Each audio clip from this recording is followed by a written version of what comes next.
Greetings. Hi, I'm Dr. Paul Walker, an ear, nose, and throat doctor with Baptist Health. I'm board certified ear, nose, and throat physician. Also done a fellowship in allergy. Today we're going to be talking about allergy and COVID-19. Back in March, I guess, is when the reality of COVID-19 started to come into my world, and we had some information from China and also from Italy talking about the infections that we're seeing in ear, nose, and throat physicians. And in fact, I tuned in on a Zoom conference that was hosted by a physician from Italy who had symptoms of loss of sense of smell and taste. And he subsequently was diagnosed with COVID-19. Also on this conference call was a physician from the United Kingdom who had seen multiple patients with similar presentations and subsequently were diagnosed with COVID-19. And so this was in, I believe, late March.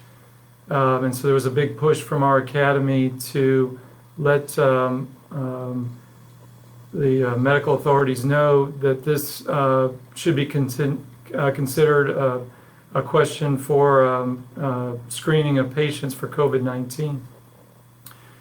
And so as we talk about allergy and we talk about COVID-19, I guess that's a good place to start is loss of sense of smell and taste.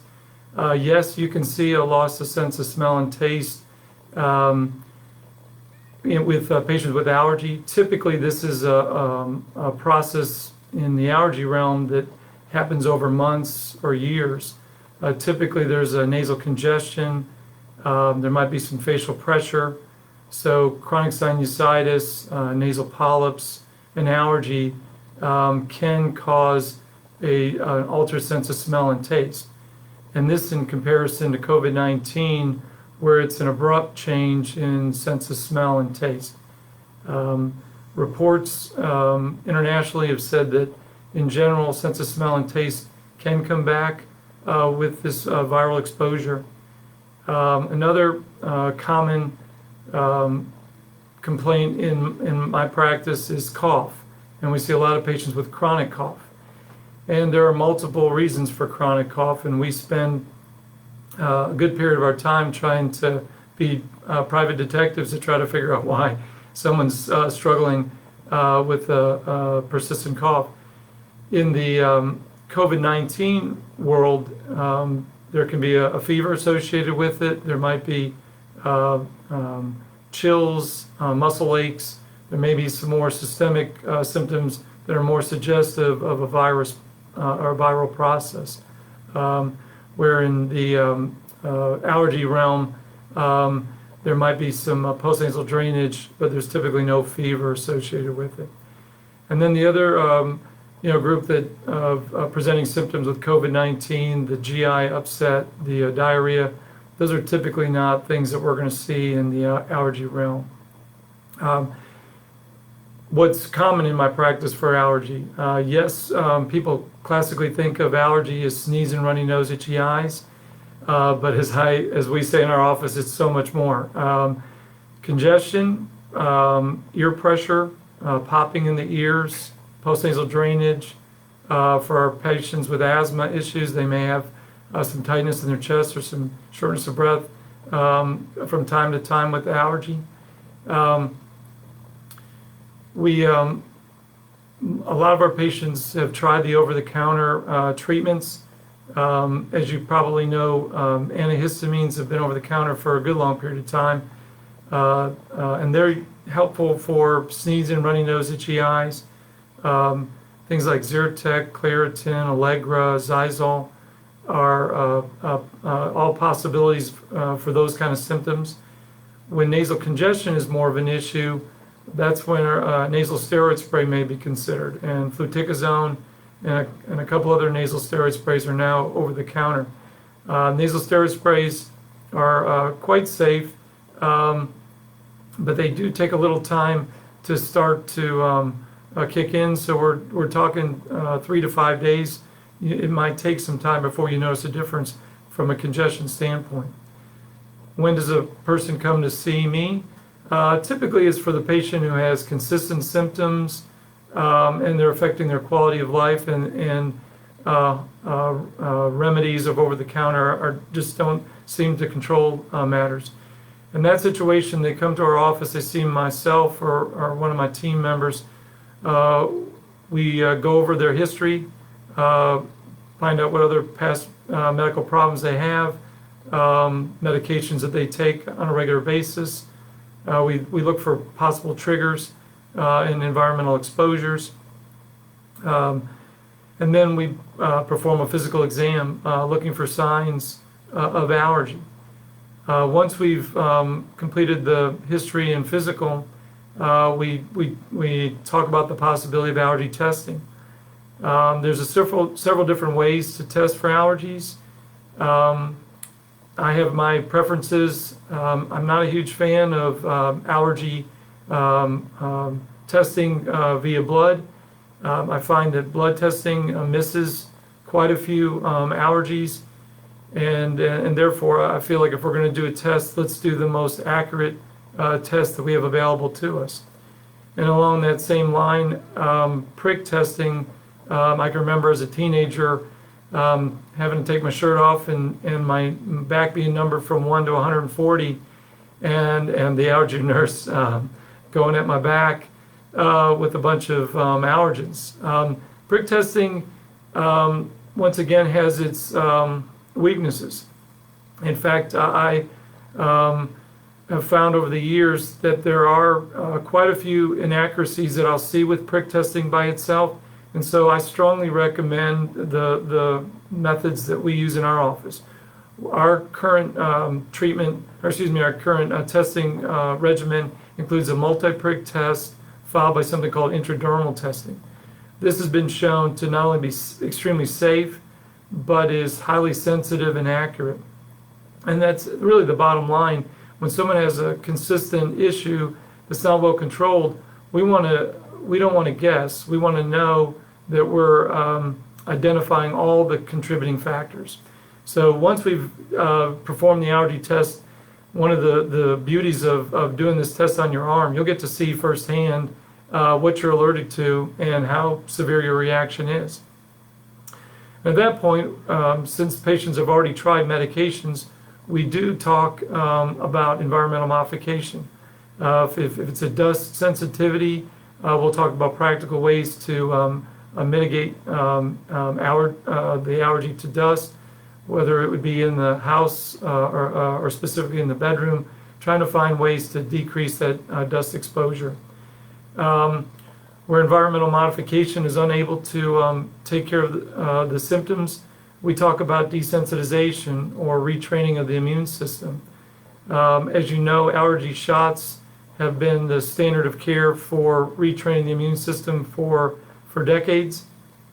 I have a large portion of my patients actually use allergy drops. Allergy drops became very popular in Europe in the early 90s. This started after the governmental health care in the United Kingdom in the late 80s mandated that shots no longer could be given in a doctor's office. At that point, the doctors were scrambling for another option. It just didn't seem feasible and efficient to consider having everybody head over to the hospital for their allergy shot once a week. So the doctors went back to the drawing board. Allergy drops had been described and had been used sparingly over the years, but in the early 90s, allergy drops became quite popular in Europe. In fact, now in Europe, it's the dominant treatment option. I've been treating patients with allergy drops for about 13 years now. I would say nothing short of phenomenal results with the drops. Patients love them for their convenience factor, but I do also find that we have quite a few patients who can't tolerate shots. Either they have a needle phobia, or they have multiple sensitivities and find that their local reactions associated with the shots just make it so that they're unable to escalate on the dosages with the shots. And so drops become a much a better option for those patients. So that's really what we offer our patients is either the shots or the drops. In the remaining time, I was looking at my time, see how I'm doing time-wise.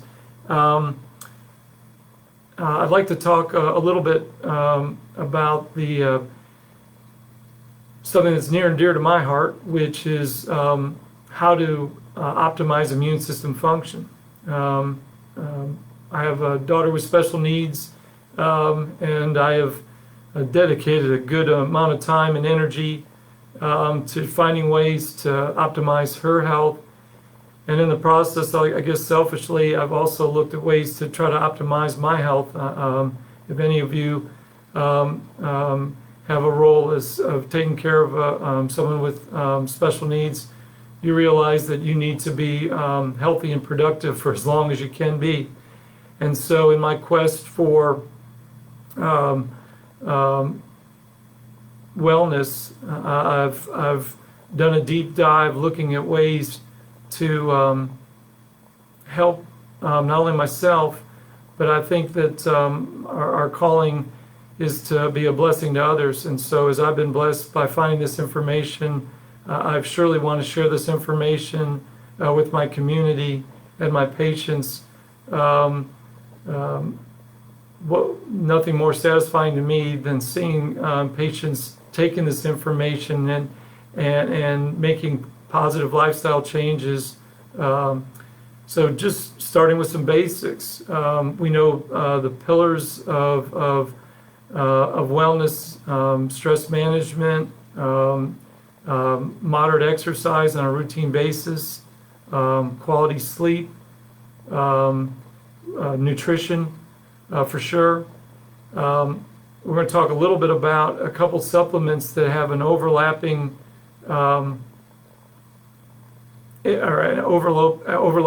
aid to both allergy and also to viral exposures. As we start to talk about supplements, I would mention two things. Number one is the importance of purity of supplements. Finding a reputable brand, making sure that there's third-party testing is crucial. Also making sure that there's bioavailability has been tested in the product you're using. Unfortunately, supplements are not well regulated, and so the buyer has to beware. And so I've taken I've gone to great lengths to find ways to do our due diligence, understand where our products are produced, and making sure that they are the best option for our patients. So the first supplement that I would consider is vitamin D3, also known as a sunlight hormone. And we've all known about D3 and talked about its importance for calcium absorption. We know that it's important to couple D3 with K2 so that when you do absorb your calcium, the calcium goes into your bones and not into your blood vessels. But also over the last couple of decades, we've really seen an explosion in research looking at how D3 plays an integral role in immune system function, not only in terms of boosting the immune system and strengthening the immune system, but also in terms of regulating inflammation. And a couple quick examples of that. Number one is from an infectious standpoint. There are good studies showing that adequate levels of D3 decrease the risk of upper respiratory infections. And then looking at the inflammatory component, there's excellent studies looking at the association between chronic inflammation and autoimmune disease and lower D3 levels. And these include asthma, type 1 diabetes, MS, lupus, to name a few. So knowing theoretically that D3 could play a role in it, as I've looked at the literature that has emerged on COVID-19, it's been interesting to see some of the studies now that are being reported on D3 levels. And two that I would just mention, one is a study out of Indonesia where patients' D3 levels were determined. And what they found was that the mortality rates were at a much higher level when the D3 level was low. But as they saw an increase in the D3 levels, there was a huge drop in the mortality rates for the patients. I'm not sure that my hand graph is the best graph in the world for it, but the bottom line is patients with the normal levels of D3 had a lower mortality rate. Now, once again, association does not prove causality, but it's definitely an interesting finding. And then to couple this, another study out of Southeast Asia looked at patients, and they looked at patients and separated them for age, sex, and comorbid conditions, and then looked to see what their response was to COVID-19, and they broke it into three groups: critical, life-threatening COVID-19 infections, severe infections, and then mild infections to COVID-19. And what they found was only 4% of patients with critical or severe infections had normal levels of D3. Patients that had mild COVID-19 infections had 96% of those patients had normal levels of D3. Once again, this is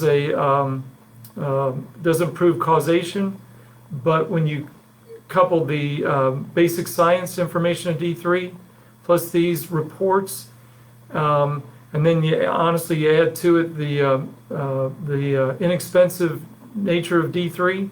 When you look at the safety profile of D3, I would highly recommend D3 be part of everybody's medical regimen. Two other supplements that we talk a lot about, typically during the cold and flu season in general, are zinc and vitamin C. Both have a multitude of studies showing how important they are to immune system function.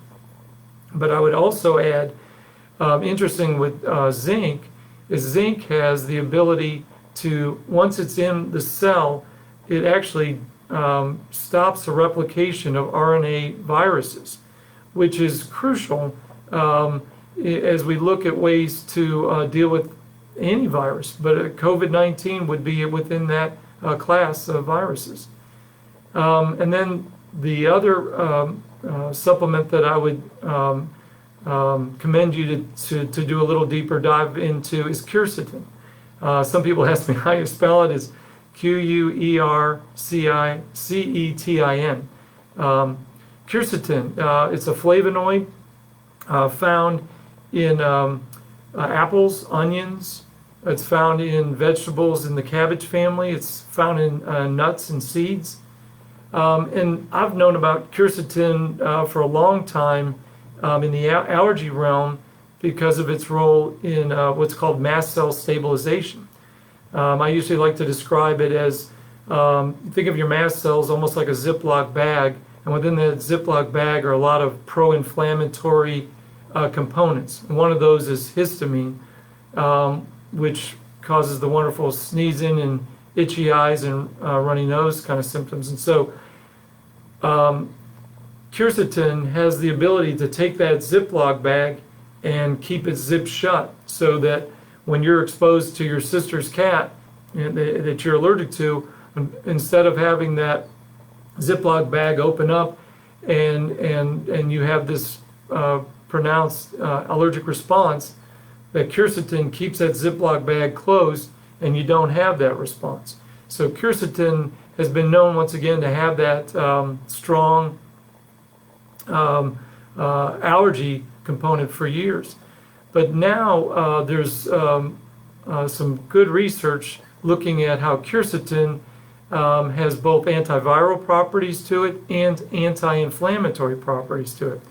And so, some of the research recently has shown that quercetin is what's called an ionophore and actually can transport zinc into the cell to decrease virus replication. So how phenomenal that apples, onions, some basic foods that we can be eating, or a supplementation with quercetin could potentially make a difference for strengthening our immune system. In summary, let's see how I'm doing time-wise. I think I'm doing okay. In summary, my hope and my prayer is that we would not become overcome with fear during this season. This is a time for us to, I think, investigate, look at ways that we can make lifestyle choices and changes that can promote health. I think this is a time to look at ways to optimize our immune systems, whether it's through the basics of nutrition, stress management, sleep. These are all things we can do something at home about. And then I would strongly recommend that you have a conference with your healthcare provider and talk about some of the supplements I mentioned today. My office and I are more than happy to work with you on both the allergy realm and optimization of immune system function. I appreciate JCA and Baptist Health for your partnership. I can't thank you enough for the chance to encourage our community, empower our community. This is a privilege to participate in your health, but I wish you the best. I pray the best for you and your family. Thanks for participating. By all means, send your comments to JCA and Baptist Health if there's topics in the future that would be beneficial to take a deeper dive. This is my maiden voyage with Facebook Live. I hope that you found this to be beneficial. Thank you. Take care.